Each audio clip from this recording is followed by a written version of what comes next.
Assalamualaikum warahmatullahi wabarakatuh. Bertemu sekali lagi kita dalam kelas online bersama dengan Ustazah dalam kelas Pendidikan Islam tingkatan 5 KSSM. Pelajaran kita pada hari ini bahagian hadis yang bertajuk 7 golongan yang mendapat naungan Allah Subhanahu wa taala. Dalam tajuk hadis ini, objektif pelajaran yang kita hendak capai adalah 2.11.1 membaca hadis dengan betul. 2.11.2 menyatakan terjemahan hadis. 2.11.3 menerangkan 7 golongan yang mendapat naungan Allah Subhanahu wa taala. 2.11.4 merumus pengajaran hadis dan menghubung kaitkan dengan kehidupan. Ustazah akan bacakan hadis tentang 7 golongan yang mendapat naungan Allah Subhanahu wa taala. Qala Rasulullah sallallahu alaihi wasallam, sab'atun yuzilluhumullah fi zillihi yawma la zilla illa zilluhu. Al-imamul adilu wa syabbun nasha'a fi ibadati rabbih wa rajulun qalbuhu mu'allaqun fil masajidi wa rajulani tahabba billahi ijtama'a alaihi wa tafarraqa alaihi wa rajulun talabathum ra'atun zatu mansibin wa jamalin faqala inni akhafullah wa rajulun tasaddaqa akhfa hatta la ta'lama shimaluhu ma tunfiqu yaminuhu wa rajulun zakarallaha khaliyan fa fadat aynahu. Sahihul Bukhari. Baik, sekarang Ustazah akan bacakan maksud hadis. Sab'atun yuzilluhumullah fi zillihi. Maksudnya, 7 golongan manusia yang mendapat naungan Allah Subhanahu wa taala. Yauma la zilla illa zilluhu. Pada hari yang tidak ada naungan kecuali naungannya. Al-imamul adilu. Pemimpin yang adil. Wa syabbun nasha'a fi ibadati rabbih. Dan pemuda yang hidupnya taat beribadah kepada Allah Subhanahu wa taala. Wa rajulun qalbuhu mu'allaqun fil masajidi. Dan seseorang yang hatinya sentiasa mencintai masjid. Wa rajulani tahabba fillahi ijtama'a alaihi wa tafarraqa alaihi. Dan 2 orang yang saling mengasihi kerana Allah Subhanahu wa taala bertemu dan berpisah kerana Allah Subhanahu wa taala. Wa rajulun talabathum ra'atun zatu mansibin wa jamalin. Dan seseorang lelaki yang diajak zina oleh wanita kaya dan cantik. Faqala inni akhafullah. Lalu dia menolaknya sambil berkata, aku takut pada Allah Subhanahu wa taala. Wa rajulun tasaddaqa akhfa. Dan seseorang yang bersedekah secara sembunyi. Hatta la ta'lama shimaluhu ma tunfiqu biyaminuhu. Sehingga tangan kirinya tidak mengetahui sedekah yang diberikan oleh tangan kanannya. Wa rajulun zakarallah khaliyan fa fadat aynahu. Dan seseorang yang secara bersendirian mengingati Allah Subhanahu wa taala sehingga menitiskan air mata. Begitulah tadi pengertian bagi hadis 7 golongan yang mendapat naungan Allah Subhanahu wa taala. Sekarang Ustazah akan menerangkan secara keseluruhan siapakah 7 golongan yang mendapat naungan Allah Subhanahu wa taala seperti yang dinyatakan dalam hadis. 7 golongan yang mendapat naungan Allah Subhanahu Wa Taala yang dinyatakan dalam hadis, iaitu yang pertama, pemimpin yang adil.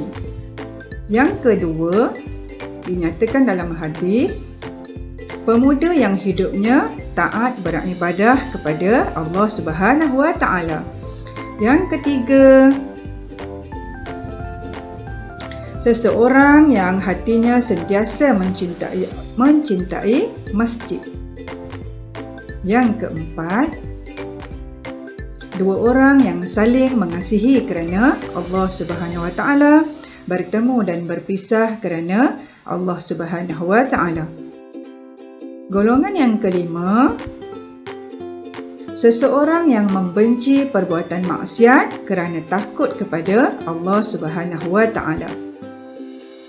Golongan yang keenam, seseorang yang menyembunyikan sedekahnya. Dan golongan yang ketujuh adalah seseorang yang mengingati Allah Subhanahu Wa Taala sehingga menitiskan air mata. Jadi ini adalah 7 golongan. Okey, 7 golongan yang mendapat naungan Allah Subhanahu Wa Taala seperti mana yang dinyatakan di dalam hadis, iaitu yang pertama, pemimpin yang adil, yang kedua, pemuda yang hidupnya taat beribadah kepada Allah Subhanahu Wa Taala, yang ketiga, seseorang yang hatinya sentiasa mencintai masjid, yang keempat, 2 orang yang saling mengasihi kerana Allah, bertemu dan berpisah kerana Allah Subhanahu Wa Taala. Golongan yang kelima, seseorang yang membenci perbuatan maksiat kerana takut kepada Allah Subhanahu Wa Taala. Golongan keenam, seseorang yang menyembunyikan sedekahnya. Dan golongan yang ketujuh, seseorang yang mengingati Allah sehingga menitiskan air mata. Baik, seterusnya Ustaz akan perincikan. Okey, perincikan 7 golongan yang mendapat naungan Allah Subhanahu Wa Taala. Yang pertama, pemimpin yang adil. Okey, apa yang dimaksudkan dengan pemimpin yang adil? Iaitu pemimpin yang menjalankan tanggungjawab terhadap orang yang di bawah pimpinannya berpandukan Al-Quran dan hadis. Contohnya apa? Iaitu seseorang pemimpin itu memastikan keperluan asas rakyat dipenuhi. Okay. Yang kedua, seseorang pemimpin itu bertanggungjawab mencegah kemungkaran daripada berleluasa, ketika dia memimpin masyarakat di bawahnya. Baik, seterusnya, yang kedua, pemuda yang hidupnya taat beribadah kepada Allah Subhanahu Wa Taala. Apa maksudnya? Maksudnya ialah pemuda yang memenuhi masa dengan melakukan ibadah kepada Allah Subhanahu Wa Taala. Sama ada ibadah itu merupakan ibadah wajib ataupun ibadah sunat. Contohnya melaksanakan tuntutan solat 5 waktu dan ibadah puasa dengan sempurna. Yang kedua, melazimi qiyamul lail, membaca Al-Quran dan berzikir. Jadi, pemuda yang hidupnya taat beribadah kepada Allah dengan melakukan ibadah wajib ataupun ibadah sunat, maka golongan inilah yang mendapat naungan daripada Allah Subhanahu Wa Taala. Yang ketiga, daripada 7 golongan yang mendapat naungan Allah adalah seseorang yang hatinya sentiasa mencintai masjid. Maksudnya bagaimana? Iaitu seseorang yang hatinya sentiasa berasa seronok memakmurkan masjid dengan aktiviti, ibadah dan kebajikan. Contohnya, menunaikan solat fardu secara berjemaah. Dia suka menunaikan solat fardu secara berjemaah. Kemudian, dia juga menyertai aktiviti masjid seperti majlis ilmu dan program sukan dan riadah yang diadakan oleh organisasi masjid. Okey, ini menunjukkan hatinya sentiasa mencintai masjid. Okey. Seterusnya yang keempat, yang mendapat golongan yang mendapat naungan Allah Subhanahu Wa Taala ialah 2 orang yang saling mengasihi kerana Allah Subhanahu Wa Taala, bertemu dan berpisah kerana Allah Subhanahu Wa Taala. Maksudnya 2 orang yang bersahabat berasaskan keimanan dan ketakwaan kepada Allah Subhanahu Wa Taala. Contohnya, Okey, Sayyidina Abu Bakar sentiasa mendampingi Rasulullah SAW ketika berhadapan dengan pelbagai ujian semasa berhijrah ke Madinah. Okey, jadi itu salah satu cerita ataupun salah satu bukti bagaimana persahabatan Sayyidina Abu Bakar dengan Rasulullah SAW kerana berasaskan keimanan dan ketakwaan kepada Allah Subhanahu Wa Taala. Yang kedua, persaudaraan antara kaum Muhajirin dan Ansar, sehingga menawarkan harta, tenaga dan tempat tinggal. Ini juga membuktikan bahawa persaudaraan mereka ataupun persahabatan berasaskan keimanan dan ketakwaan kepada Allah Subhanahu Wa Taala. Seterusnya yang kelima, seseorang yang membenci maksiat kerana takut kepada Allah Subhanahu Wa Taala. Maksudnya, seseorang yang membenci dan menjauhi semua perbuatan yang melanggar suruhan Allah Subhanahu Wa Taala atau meninggalkan larangannya, sama ada dalam bentuk lisan, perbuatan atau hati. Contohnya, menjauhi perbuatan mencuri. Okey, yang kedua, menghindari pergaulan bebas tanpa batasan. Jadi seseorang yang membenci perbuatan maksiat kerana takut kepada Allah, dia akan berusaha memelihara dirinya daripada melakukan perkara yang dilarang oleh Allah Subhanahu Wa Taala dalam bentuk lisan, perbuatan ataupun hati.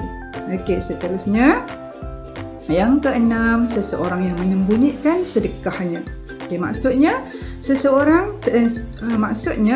sesuatu pemberian yang bertujuan untuk mendekatkan diri kepada Allah Subhanahu Wa Taala semata-mata tanpa mengharapkan pujian manusia.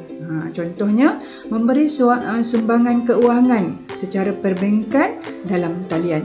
Contohnya, seseorang itu nak bersedekah, dia nak menyembunyikan sedekahnya, maka dia memberi sedekah dengan cara online banking. Daripada situ, tidak ada pun orang mengetahui dia telah bersedekah. Hanya dia dengan Allah Subhanahu Wa Taala sahaja yang tahu. Yang kedua, mewakafkan tanah bagi tujuan pembinaan masjid.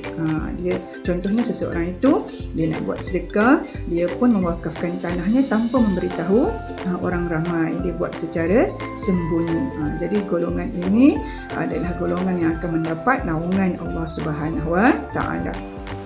Seterusnya yang ketujuh, seseorang yang mengingati Allah secara bersendirian sehingga menitiskan air mata. Maksudnya, seseorang yang mengingati Allah Subhanahu Wa Taala sama ada melalui hati ataupun lisan dengan penuh ikhlas dan rasa takut kepada Allah Subhanahu Wa Taala.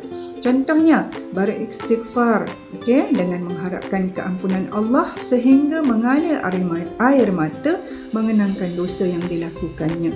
Jadi seseorang yang duduk bersendirian, mengingati Allah, berzikir kepada Allah sehingga dia menitiskan air mata kerana takut kepada Allah, kerana mengenangkan dosa-dosanya, maka golongan ini Allah Subhanahu Wa Taala akan memberi naungan kepadanya.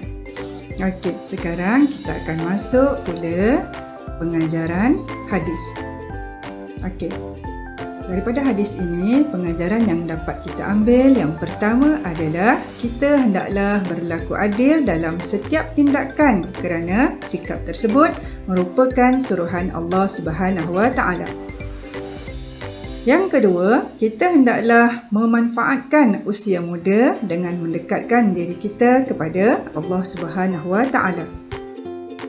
Yang ketiga, kita hendaklah berusaha untuk mengimarahkan masjid agar syiar Islam dapat ditegakkan. Pengajaran yang keempat, kita hendaklah saling mengasihi supaya masyarakat hidup aman dan damai.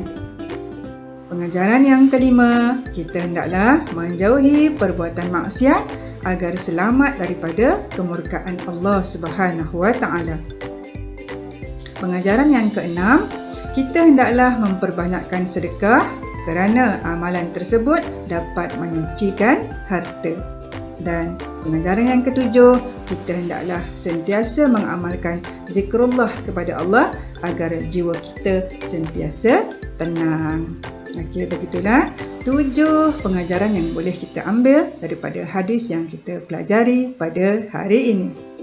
Ustazah mengharapkan anak-anak pelajar dan semua penonton yang menonton video pada hari ini dapat memahami tajuk yang kita pelajari hari ini, iaitu tajuk hadis 7 golongan yang mendapat naungan daripada Allah Subhanahu Wa Taala.